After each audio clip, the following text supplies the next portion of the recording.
So this is going to be a little video about woofing, talking about what that is. I've got like half hour. It's not going to be that long, but I just put my laundry in.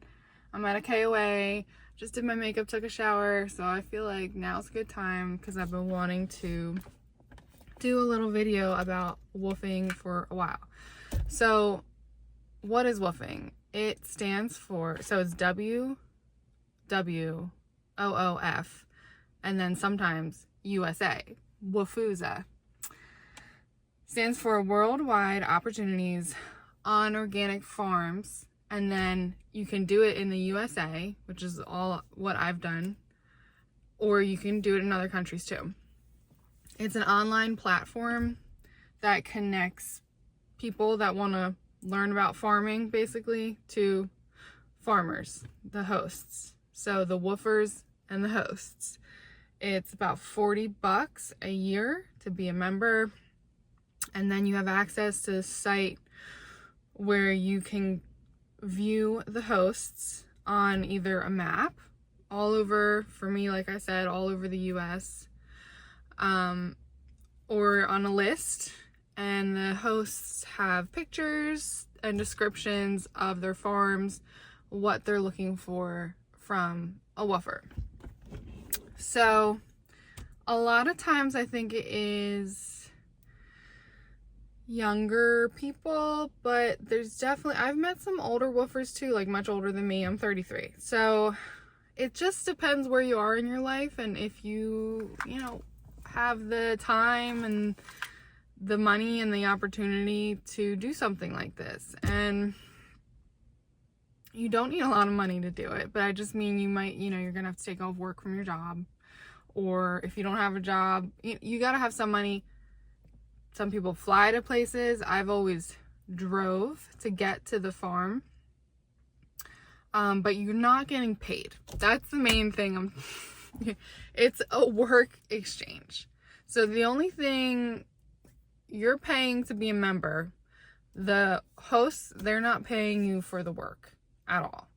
And it's really important that you talk with your hosts at length before you go out there about what is expected of you, how many hours a week, what is the schedule, and then what are you getting in exchange? What are the accommodations in exchange?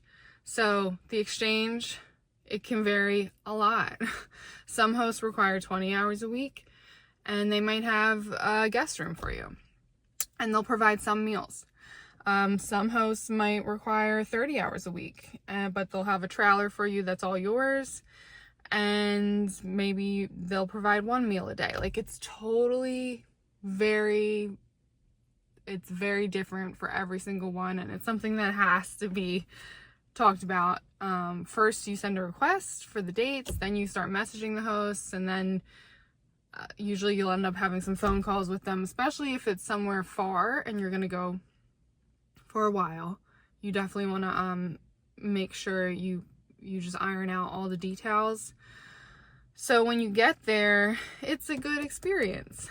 But even when you do that, you can still get there and things aren't what you talked about, which is what just happened to me.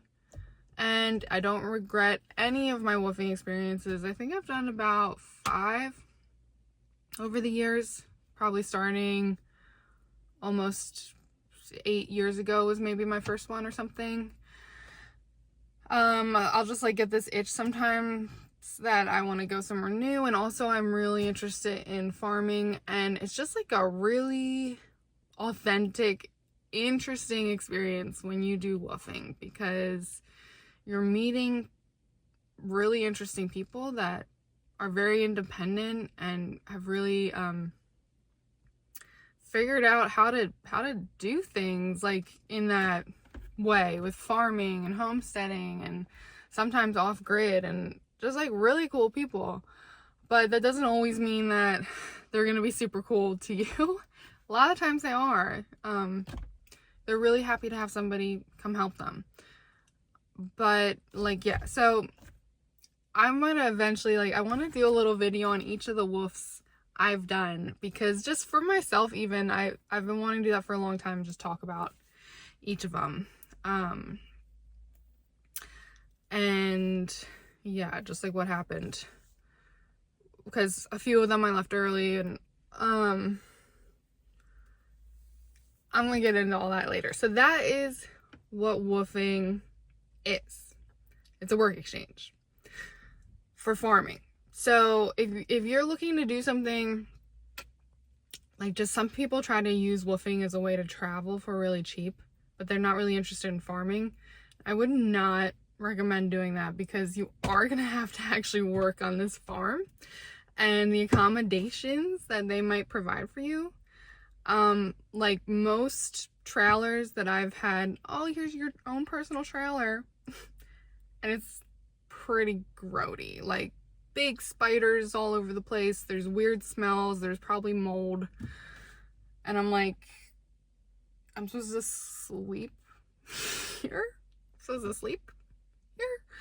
But so, like, this past time I've been sleeping in my car, and the plan was to sleep in my car till I got to the woofing place. But then when I got to the woofing place and the trailer smelled weird and there were spiders, I was like, I'm just gonna keep sleeping in my car. Like, I just really like sleeping in my car. So that accommodation kind of went out the window, but there were some other things that were exchanged with meals, and at this last one it was like horseback riding that was supposed to be you know, make it worth it to me for doing the work for them. So that's what woofing is essentially. There's pros and cons to it. You know, the pros, like I said, meeting really interesting people, learning about farming, traveling, really beautiful places, because if you love nature and farming and all that, super cheap, costs no money at all except your gas or your plane ticket to get there, especially if they're providing food for you. Also, some people do it like where they'll work part-time at this woofing thing, which covers, so now they have a place to live in exchange to work, and then they'll get a part-time job where they actually make money.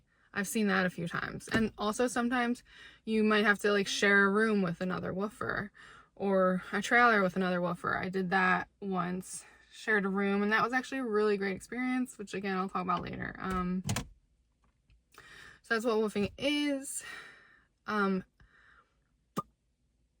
not sure what else I wanted to say about it, and I don't feel like editing a video. So I would recommend it if you are interested in farming or like livestock, growing things, anything of that nature. If you are okay with taking the good with the bad, it's not going to be what you expect, probably. It has every single time I've done this, it's never what I envisioned it was going to be. But like I said, I don't regret any of them.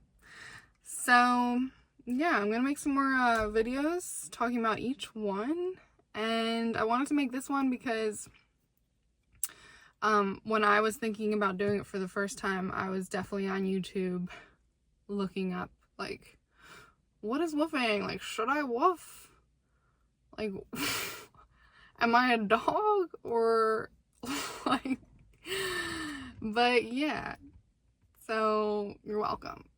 Bye.